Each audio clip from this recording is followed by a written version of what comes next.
तमाम लीडर साहिबान, यहाँ रामलीला मैदान में आए हुए हमारे भाई, हमारी बहनें, सबको मेरा सलाम, मेरा आदाब। आज देश बहुत मुश्किल से गुजर रहा है। ऐसा हाल है, न कोई वकील, न कोई दलील, न कोई कार्रवाई और सीधे जेल। और शायद कलयुग का अमृत काल इसी को कहते हैं कि आप बिना पूछे, बिना कोई कार्रवाई किए हुए लोगों में जेल में डालते हो। ये मैं उमर खालिद की बात नहीं कर रही हूँ जो पिछले 2 साल से जेल में है। मैं सिद्दीक कपन की बात नहीं कर रही हूँ, मैं मोहम्मद जुबैर की बात नहीं कर रही हूँ, मैं आपके चुने हुए नुमाइंदों की बात कर रही हूँ जिनको आप लोग वोट डाल के एमएलए बनाते हैं, लोकसभा मेंबर बनाते हैं, चीफ मिनिस्टर बनाते हैं, मिनिस्टर बनाते हैं। कैसे उनपे करप्शन के चार्जेस लगा के बिना कोई वकालत के, बिना कोई कार्रवाई के जेल में डाला जाता है। हमारे लिए ये कोई अचंभे की बात नहीं है। हमने जम्मू कश्मीर में पिछले 5 साल से यही देखा है। हमारे हजारों की तादाद में नौजवान, मैं, फारूक साहब, उमर अब्दुल्ला साहब, पूर्व मुख्यमंत्री, तीनों को बंद कर दिया गया और देश को बताया गया कि हम देश हित में कर रहे हैं। जब आप संविधान का उल्लंघन करते हैं, जब आप कानून का उल्लंघन करते हैं, वो देशभक्ति नहीं, देशद्रोही होता है। जो संविधान का उल्लंघन करेगा वो देशद्रोही है।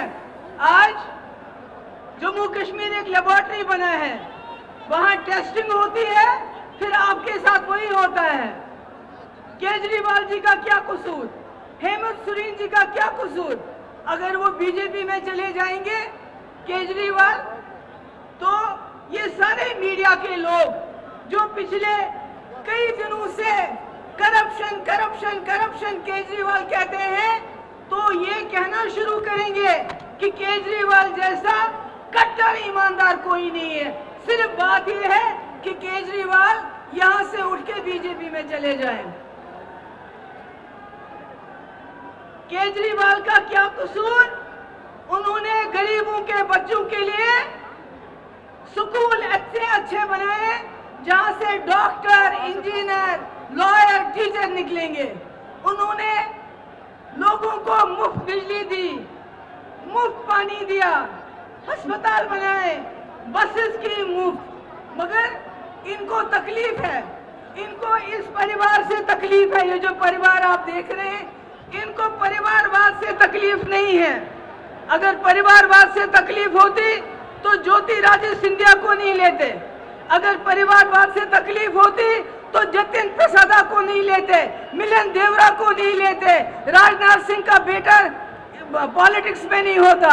इनको तकलीफ है एक, अगर आज भी आदित्य ठाकरे जी बीजेपी में चले जाते हैं तो फिर परिवारवाद नहीं है।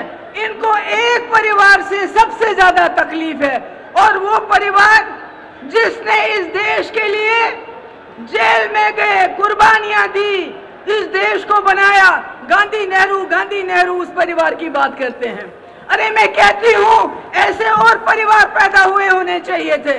आज देश जो हमारा चांद्रयान पे पहुंचा, चांद पे पहुंचा, शायद कहीं और पहुंच गया होता। इनका क्या काम है? इनका काम है, इन्होंने कहा हम सवाल पूछते हैं, आपने कहा 2 करोड़ नौकरियां देंगे, नौकरियां नहीं दी, बल्कि यहाँ के नौजवानों के हाथों में लाठी दी, जबान पे नारा दिया, कभी देश का कभी धर्म का, बोला जाओ मारो, लिंच करो, शक्ल देखो, क्या खाता है, क्या पहनता है, दाढ़ी कितनी लंबी है।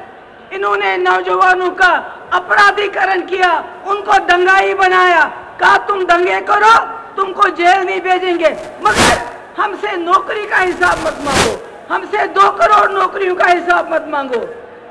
इन्होंने भ्रष्टाचार का इल्जाम हम पे लगाया। अरे चंदा चोरी में जितना भ्रष्टाचार इन लोगों ने किया, पिछले 75 साल में हमारे मुल्क में इतना भ्रष्टाचार कभी नहीं हुआ है। ईडी के जरिए वसूली की, इन्होंने इनकम टैक्स के लिए जरिए वसूली की। ये सबसे भ्रष्ट सरकार है। आज हम यहाँ पर इसलिए जमा नहीं है कि हमने केजरीवाल जी को, अपोजिशन को बचाना है, नहीं। आज हम संविधान को बचाने के लिए यहाँ हैं। उस संविधान को जिसने आपको वोट दिया है, उस वोट से जिससे आप अपनी सरकार चुनते हैं, अगर आज आप नहीं जागे तो आपके वोट की कोई कीमत नहीं हुई। ये पहली बार हो रहा है हिंदुस्तान में, इलेक्शन से पहले ही इलेक्शन को रिग किया जाता है अपोजिशन को जेल में डाल के। मेरी आखिर में आप सबसे गुजारिश है, हमारे इंडिया अलायंस के पास टीवी नहीं है, अखबार नहीं है, फेसबुक नहीं है, यूट्यूब नहीं है, इनके पास सब कुछ है, गोदी मोदी सारा मीडिया। इसलिए मेरी आपसे गुजारिश है, हमारा मीडिया, हमारा अखबार, हमारा फेसबुक आप लोग हो, आप लोगों को जाके लोगों को समझाना पड़ेगा कि केजरीवाल जी हो, हेमंत सोरेन जी हो या कोई और हो, वो जेल में इसलिए है, वो संविधान को बचाना चाहते हैं, आपके वोट को बचाना चाहते हैं। बहुत बहुत शुक्रिया।